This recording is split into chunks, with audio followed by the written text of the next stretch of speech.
Okay. Hello, everybody. My name is PJ or Team America, and today I'm going to be doing a Mage draft tutorial guide. So I'm going to be using some tools. I'm going to be using Hearth Arena to help draft and hsreplay.net as well. And I will put those details in the description, as well as a link to the Twitch VOD if you want to actually see the run. The video will only contain the draft. So first, you go into Arena, you get offered your classes, and when I'm choosing my classes, one tool I use is I go to hsreplay.net, I go to the class win rates tab, I click on Arena, and you can see all the class win rates. And Mage has been at the top for a while. It's the most popular class, I believe. So I'm gonna use that and explain my picks about it. So I'm using a plugin called Hearth Arena, which will add scores on the bottom. And if the scores are within 15 to 20, it's usually your own choice on what you want to do. If the scores are more than 20 apart, it's usually the algorithm is pretty confident that you should pick the highest rated card at that point. So Arcane Breath is incredibly strong if you have some dragons. It's underwhelming if you don't, but it's not awful. Mana Feeder is not amazing. It's solid, but this card has a lot of upside and it's early in the draft, so we can take it. Sky Stalker is actually really good, but so is Fireball. Fireball is the better card, so we'll take it for now. The synergy with the Arcane Breath is nice. If we had 2 Arcane Breaths, I probably would actually just take the draft. But we only have 1, so I'll take the Fireball. These cards are all pretty similar in value. Like, there's a lot of spells, but Sorcerer's Apprentice still doesn't get the same amount of value. There's a lot of mages, which makes Divine Rager not as strong. 2 of the top 3 classes are Rogue and Mage, which makes Divine Rager a little bit worse because they're both ping classes. So we can just take the best 2 drop for now. Get our curve started. It's a very value-oriented meta.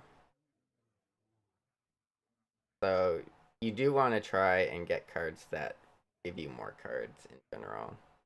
But Rust or Nephroset Ritualist is kind of like that because it's like you heal a card that's on board all the way. And it kind of gives you another card. But like Fishy Flyer, like a 4/3 rush is okay. And then it gives you another 4/3 rush, which is it's just great value. Mug Senior, very similar concept. 5 mana. 5/7 is okay, but getting a second one is very powerful. Just a good 3 drop. The other cards are underwhelming. We can let the scores pop up, but we were gonna take it. Shattered Sun Cleric. 3 drops are pretty rare. So you want to take a few, but they're not like they're not super important either, I would say right now. It's pretty close between these 2. Divine Rage is fine. We don't really have a proactive 4 drop. So we can go there. Probably just another 3 drop. It is the hardest spot to fill. Combustion's really strong. I might say Fishy Flyer. Okay. I was leaning towards Combustion. Epic cards are pretty rare, so you can consider that. That we're not going to get offered another Combustion. And I think it's the only 3 mana removal Mage has access to. And it's just a really strong card. Fishy Flyer would have been fine there as well. I don't think 1-drops are that important, but it's fine. I'm not a big fan of Defender of Argus, because I feel like you play off the board some as Mage. We can actually I'll show you, I'm probably taking the Urgent Squire anyway. But what you can do on hsreplay.net is you can go click on the class, and then you can go Urgent. And you can put a comma between the cards. Right. Oh, wow, Defender of Argus is taking that little. Defender of Argus has a deck win rate of 59.8. Argent Squire is 61.7. Has a slightly higher played win rate, but it requires you to have 2 minions on board, probably. I'll go with the Argent Squire. Lap Partner is a good 1-drop.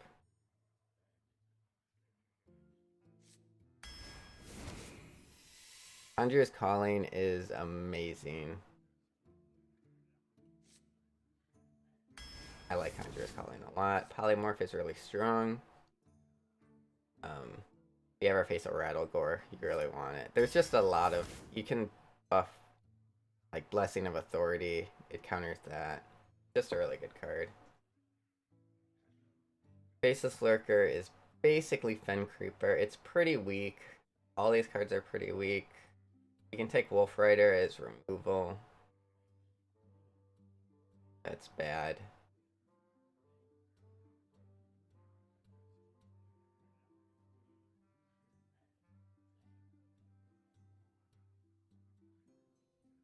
I think we can just go with the algorithm here. Because they're all bad cards. We already have 3 3-drops. This is probably just Blizzard. A solid card. And these are both underwhelming. So this score is pretty high on this one. Because we only have 1 proactive 4-drop. But Blizzard is still better. Looks like we're leaning towards more of a control deck. We still don't have any dragons for our Arcane Breath. Faceless Corruptor is really strong. We do have some 1-drops that'll work with it. A 4-drop will help out our deck a lot. Like I said, we only had the 1 proactive 4-drop so far. So,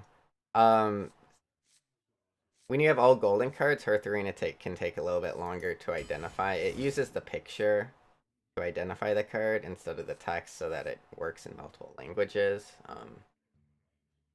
Which means when you have golden cards and a picture is moving, that it takes longer to work. If you have fewer golden cards, it's actually much quicker. Faceless Rager is solid. The others are weak, pretty weak. We don't have a great amount of cheap spells for potential spell bursts, but we also don't have any spell burst minions. We don't have any secrets. We already have 4 3-drops. We can take a ping and a brush. Merchant. Probably the Violet Teacher. To just have a 3rd 4-drop. Seems pretty good. We could still use some 2s. These are all okay. This is really hard to use. We don't have any good hits for it. I do like Potion of Illusion. Temple Berserker is just a good 2-drop. Animated Broomstick's really good, but just trying to fill in our curve a little bit. You don't need a ton of early game, but you do need some. That's what you're usually mulliganing for, just to grab another Poly. We have a lot of removal. We don't have a lot of stuff to play. Scrapyard Colossus might be the deck's win condition. You drop this. Even if they kill the first half of it, if they leave up the second half, you can get 2 7-drops with Conjurer's Calling. So, I think we need to take it. Just because we don't have we don't have a big drop. And we don't have ways to discover big drops either. These cards are bad, and Trollbat Rider is alright. There. Ross is insane, and the other cards are bad. You go with Ross. Brain Freeze and Hogsteed. We're still missing a dragon, so Arcane Breath is literally just like a bad Holy Smite. So far. We don't have a dragon, right? We do not. We don't have a lot of spell synergy either, so the Hogsteed is just better here. We had like Onyx Mage Scribes. Brain Freeze might be better, but we don't. I could take the dragon here.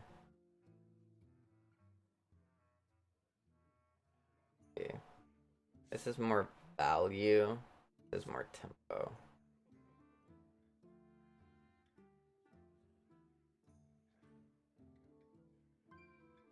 One other time.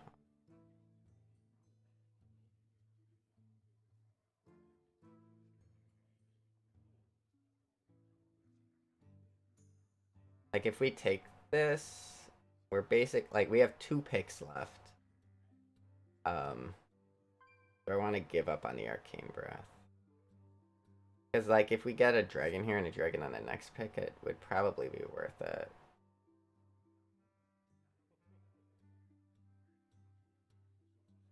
It depends on if our goal is to probably want to outvalue people.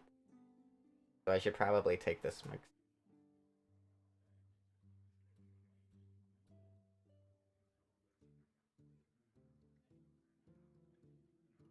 Alright. Just another water elemental probably. We're gonna have a lot of 3-drops. I don't think it's a big deal though. Water elemental is just a lot better than living dragon breath. So our curve doesn't look great. A lot of our 4 cost cards are reactive. So Conjure's Calling isn't a 4-drop, Fireball's not a 4-drop, and we have 2 polymorphs. So 4 of these cards are just spells, so they're not 4-drops. And then Trollbat Rider and Fishy Fly are reactive 4-cost cards. So we realistically only have 4 4-drops. So what you can do after you're done with a draft, this will pop up on Hearth Arena. You go to Deck Basics, it can give you some information on how to. It'll tell you what archetype you are. It's pretty good at figuring that out. And we're a control deck. And the tier score, it doesn't take into account the synergies, but it'll just go based on the average base tier score of each card. I would say 75 and up is good. So our card quality of this deck is really good. I'd probably predict that this deck goes about 8 wins, but we'll find out. And as I said, I will put links to the tools I used and the spot on the Twitch VOD where the run starts. So if you want to see how it goes, you can go there. And let me know what you guys think. If you enjoy, please subscribe and comment. And I see you guys later. Thanks for watching.